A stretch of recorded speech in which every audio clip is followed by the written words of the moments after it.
Mas lalo pang binihag ni Cooper Flagg ang puso ng Dallas Mavericks.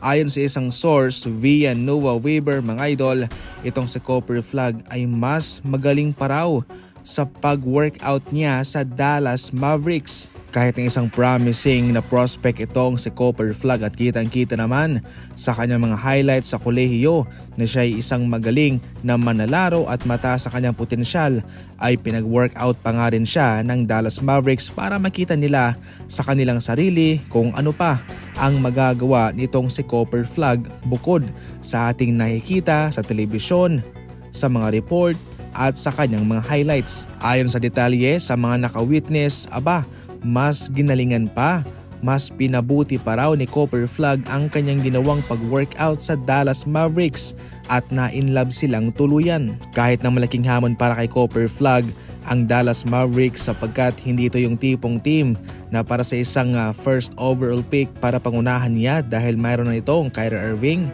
Anthony Davis and Klay Thompson.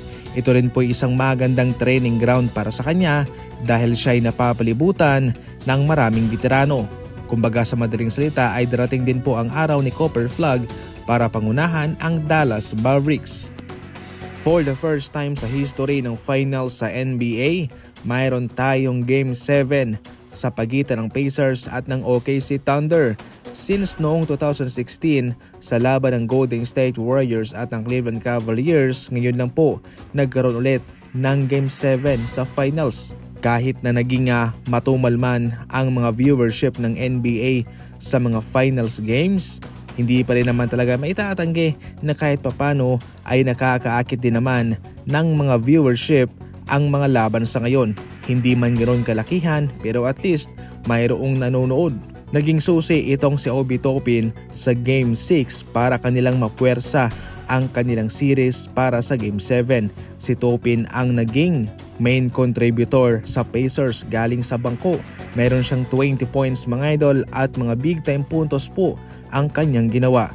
Sa ngayon ay naikukumpara siya sa mga role player ng ibang kupunan katulad ni Aaron Gordon ng Denver Nuggets at ni Andre Iguodala sa Golden State Warriors. Yung tipong manlalarong nakapagbibigay ng solidong numero sa kanyang rotation kahit na siya'y galing lamang sa bangko, yung tipong player na maaasahan mo kung uupo ang mga starter o yung star player. Yan mismong ginagawa ni Andre Iguodala sa Golden State Warriors kung saan naging matagumpay ang kanyang papel sa kanilang dynasty run sa NBA.